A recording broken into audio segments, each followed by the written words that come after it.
I'm very honored to welcome our CEO and co-founder, Brian Chesky. Thank you. Thank you, everyone. Thank you. Thank you so much. Well, thank you, everyone. How is everyone doing today? You guys doing good?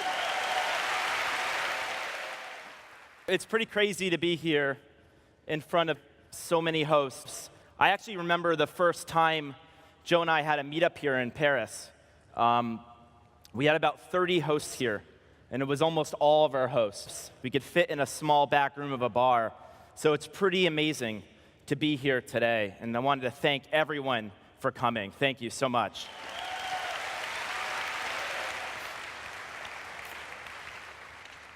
You know, being a host, I think a lot of times we're misunderstood. Not only are we sometimes misunderstood, I think sometimes, beyond misunderstood, sometimes we are even attacked. A lot of people say, I don't want to have strangers in my building. I don't want to have Airbnb in my neighborhood. And when people say that, I think what they're saying is that they don't understand what we do as a host. One of our core values at Airbnb, it may very well be the most important core value at Airbnb, is to be a host. And what I want to talk about today is what it means to be a host at Airbnb. You know, when people see host on Airbnb and they don't understand us, I think a lot of times the reason why is they're looking at us and they see spaces and they see houses.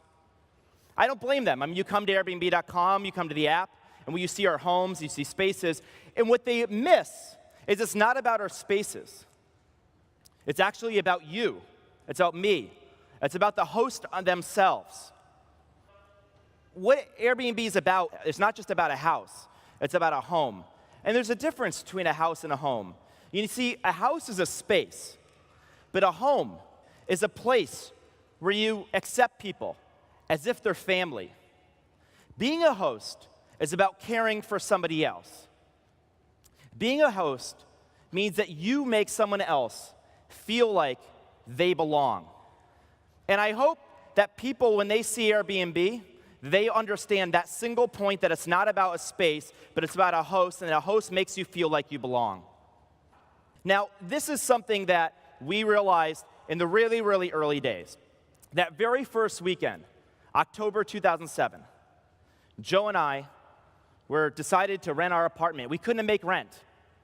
So we created the Air Bed and Breakfast. Now here's the funny thing. Our tagline at the time was Air Bed and Breakfast, a cheap, affordable alternative to a hotel. That was the tagline. Because why else would you stay with two guys and a few air beds unless you were so broke and so desperate that you could never afford to stay in a hotel? I mean, that was kind of where our heads were at. So we ended up building this website, and we had 3 people stay with us. We had Catherine. Catherine was a 35-year-old woman from Boston. We had Michael. Michael was a 45-year-old father of 5 from Utah who slept in an airbed in our kitchen. And then we had a mole, who was actually originally from India. You know, we did all the typical hospitality things. We picked them up at the airport. We bought them OJ. I got Pop-Tarts. And we gave them a map to the city. But something much deeper happened than that. You see, we spent a week with them. And when you spend a week with somebody, well, let me put it to you this way. Imagine you were to meet somebody out on the street, and then you get to know them. How long will it take before you get to know them well enough that you're friends, and then you invite them over to your house for dinner? It might take like a year. It could take longer. And what hosting does is it takes that year-long friendship, and it compresses it into a matter of just a few days. And so what ended up happening for us was that Michael, Catherine, and Mole, they actually came to our house as strangers. but they left as friends. And I think that we've all had this moment switch on in our heads, in our hearts. And this is the kind of interesting thing that happened. So a couple weeks after Catherine, Michael, and the mole left, Joe and I get an email. It's from Catherine. Now, Catherine's originally from Boston. And Catherine emails us and says, guess what, guys? I had such a good time visiting San Francisco, I'm moving there. Well, it gets better. Because not long after that, we got an actual letter in the mail. And this wasn't a little letter. This was a big envelope. And we opened this large envelope, and it was a wedding invitation to a mole's wedding. And I wondered how many hotels would have gotten that wedding invitation.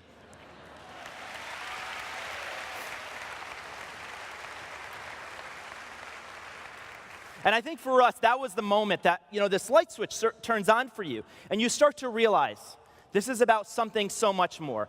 I've been able to travel the world and go to dozens of cities on Airbnb. Here's the really cool thing. When you travel on Airbnb, you experience a city through its people, through its host. You don't experience a city through its monuments. You don't experience a city through its landmarks. Those aren't culture. You know what culture is? It's people. People that are alive in their homes. And that's what we do. So this is an idea that's been around for a long time. We didn't invent the idea of hosting. In fact, I think the idea of hosting has been around as long as there have been people. It would have happened thousands of years ago around a warm fire with some strangers and some friendly faces. And the modern idea of hosting has been around before Airbnb. But what didn't happen before us was I don't think we all knew that every one of us was out there. We couldn't see each other. And so when the platform came online, we connected together.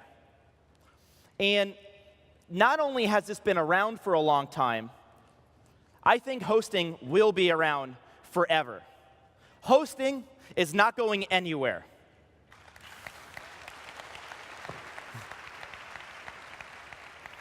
In Silicon Valley, like where we come from in San Francisco, there's a lot of talk about technology companies disrupting the way people work and the way people live. But I'm going to tell you one thing right now. Technology is never going to disrupt hosting.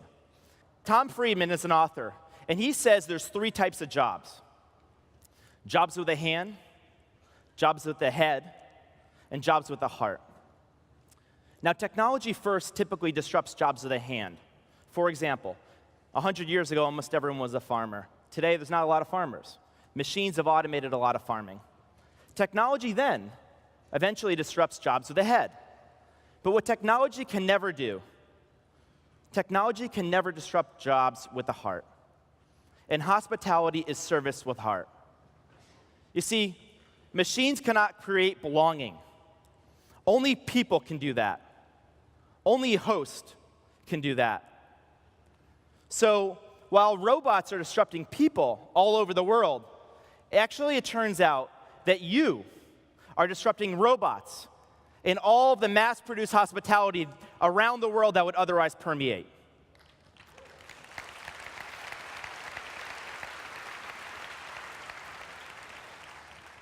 We are a community that knows no boundaries of culture or country.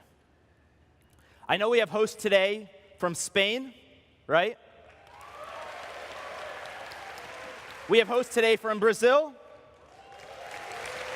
We have hosts today from Japan. I know we have a lot of hosts today from here in France, right? But we also have a lot of hosts today from far-reaching places in the world. We have a host today, as we saw, from Greenland.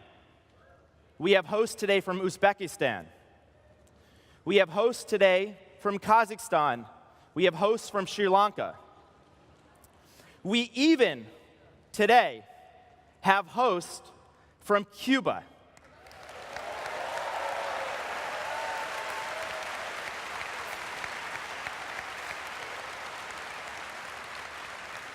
This past January, President Barack Obama lifted the travel restrictions for United States travelers to be able to go to Cuba. And that really enabled us to be able to allow Cuban hosts in Airbnb. Now, Cubans have been hosting a lot longer than Airbnb's been around. This has been going on for a generation. And today, we have 2,500 homes in Cuba on Airbnb. Thank you guys so much. We're a community that knows no boundaries of culture or country. But not only that, I think we're also a community that knows no boundaries of generation. You know, in a lot of technology platforms, kids and young people are the first people to adopt the technology, and they start using it, and it gets really, really popular. And then eventually their parents start using it. And then the moment their parents start using it, the kids run away. They go somewhere else. It's no longer cool. Our community is different. On our community, the kids, the parents, and even the grandparents all use it and all live together. And it's cool to do that.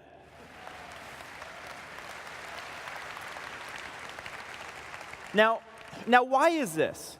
Why is this community different? I think to understand the community is to understand the power of belonging anywhere.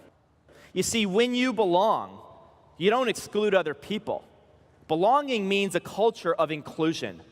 And that's what this really means to us. You know, hosting's changed so many lives. And it's even had an impact on my life. It really taught me for the first time how to care for a stranger. And I think when you learn to care for a stranger, you become a kinder and more generous person. And growing up in our house, my sister and my parents, we never had strangers in our home. It was kind of a crazy idea, but I'm so glad that we discovered it.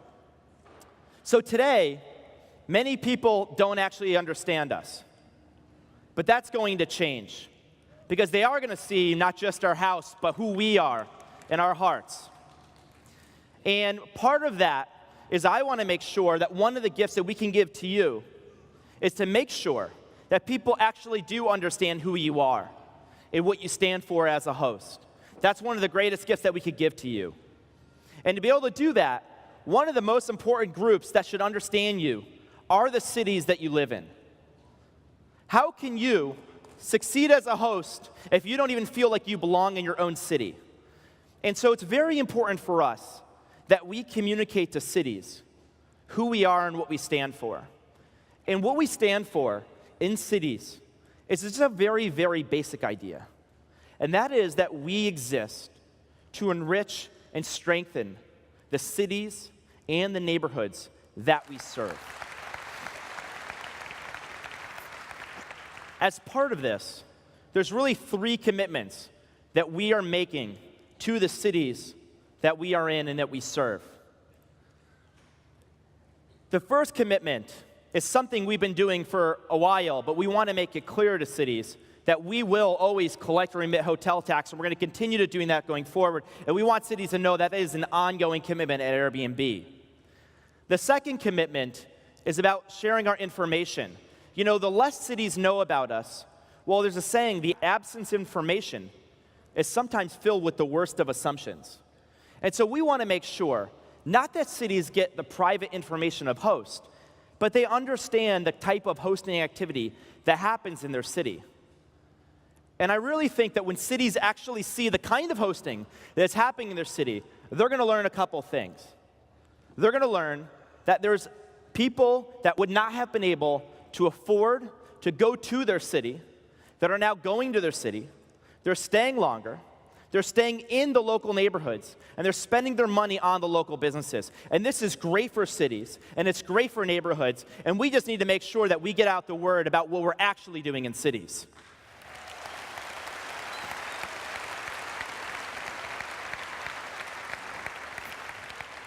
And our final commitment is about affordable housing. This is something that's been in the news a lot lately.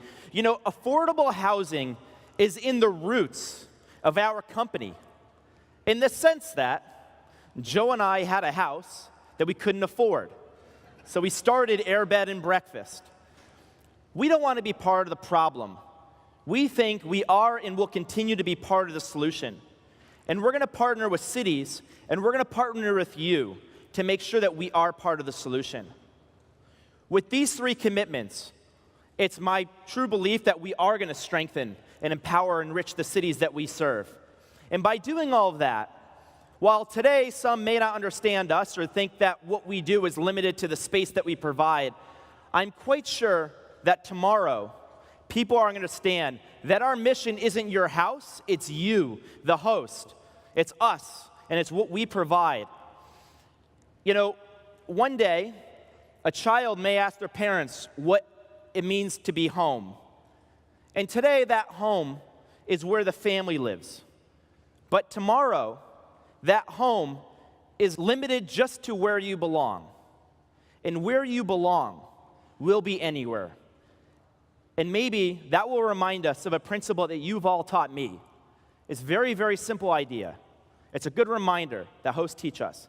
And that is that people are, in the end, fundamentally good. So thank you so much. Thank you, guys. Thank you.